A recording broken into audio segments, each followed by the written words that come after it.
Okay. Welcome back and welcome to the home stretch.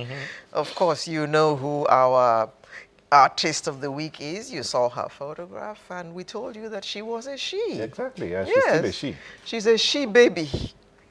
No, she mommy. Baby. Mommy. Lero, put down. Helen Paul Bamishile. Who knows that last name? Nobody. People know the last name. That's my husband's name. The question is Poor who- man. He's not a poor man. Because everyone knows you as Helen Paul. Yeah, that's the brand name for the job. Well, in fact, everyone knows you as Tatafo. Oh, yes, I prefer Tatafo. Aleo, hold on. Please, can you go back to that tone you had before she introduced you and said, that's my husband's name? Can you go back to that? Please, be real. I thought you're the one that preaches being real. Yes, that's why I said I prefer Tatafo. This is You Tatafo. prefer Tatafo. Yes. Good. Tatafo, that's the baby Tatafo now. is No. the baby. Yeah. So I'm a baby. Yeah.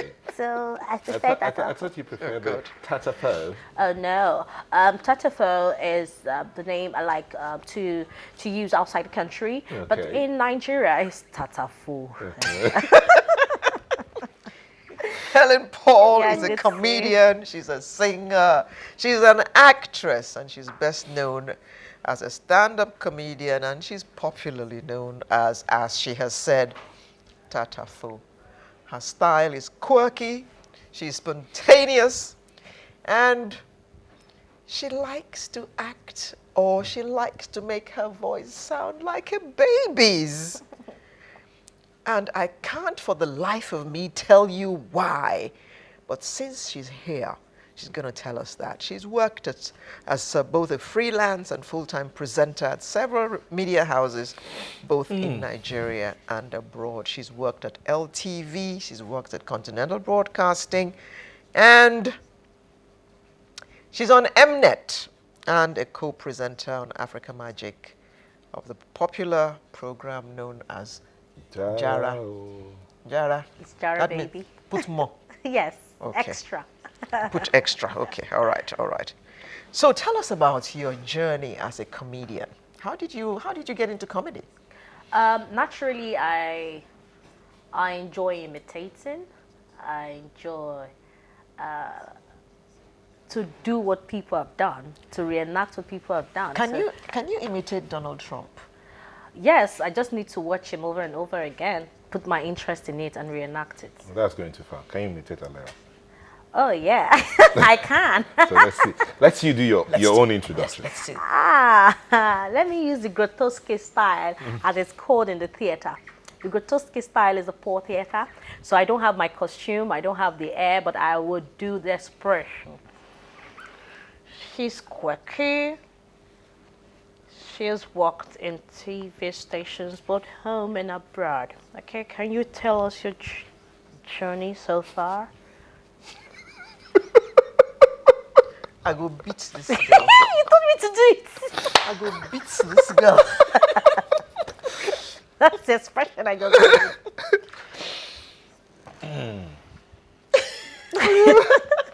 Okay, so how many years have you been in the comedy field? Oh, comedy. Professionally, 2004. Professionally, started making money with it 2004. But before then, I've been doing it right from church. I enjoy playing comic roles than playing a serious role. But I discovered that when writing, I write tragic stories better than comedy. I don't know why. I think it's not nice for me, but I'm still working on it. But for the comedy, I'm more spontaneous with comedy. I give reply quick and it's funny. But for writing, I'm not that spontaneous. I see at the end of it, I'm writing, instead of writing comedy, I'm writing something tragic or tragic comedy. A bit. So if you were asked to say which one's more natural to you, I would say comedy because the writing thing, I'm sitting, thinking of it. It's just something I just want to do. But comedy is what I love to do. Naturally, I can just step out and I start saying things that will be funny. so being a mother, What would you advise parents to do when they are bringing up their children?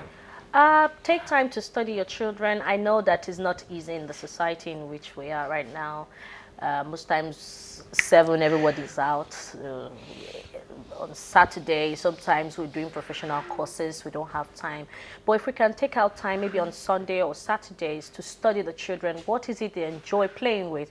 What is it they love to do? Like, I discovered that a friend's baby loved to play with gun, and the woman was actually angry about it. Like, no, I don't want my son to play with gun. He's not.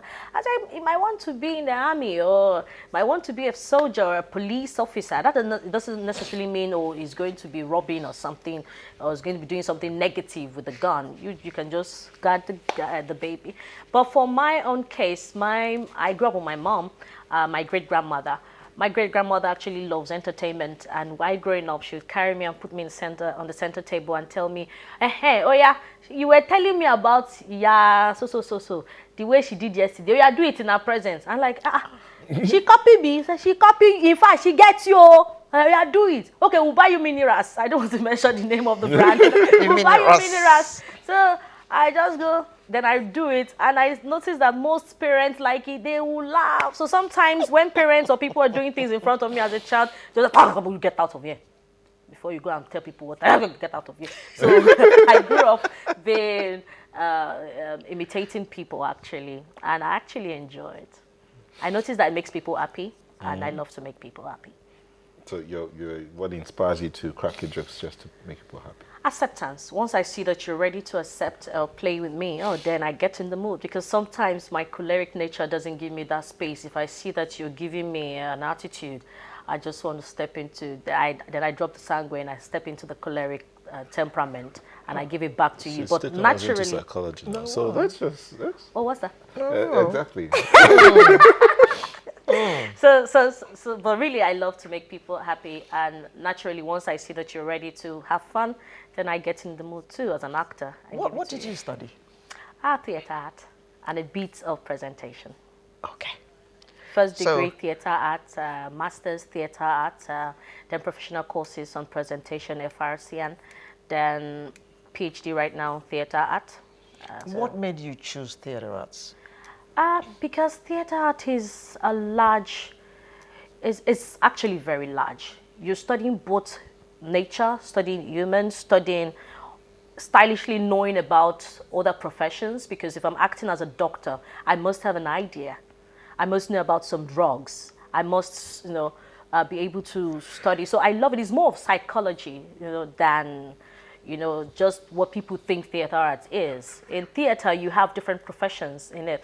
You have the carpenters, you have the hairstylists, you have the costumiers, you have the props, the set guys, you have cinematographers, everyone in there working together. So as a theater practitioner, you have an idea of almost everything, and it will help you to keep researching on what is happening in the society. You want to know more. So that's why I love theater, and that's why I'm actually studying theater in my PhD level.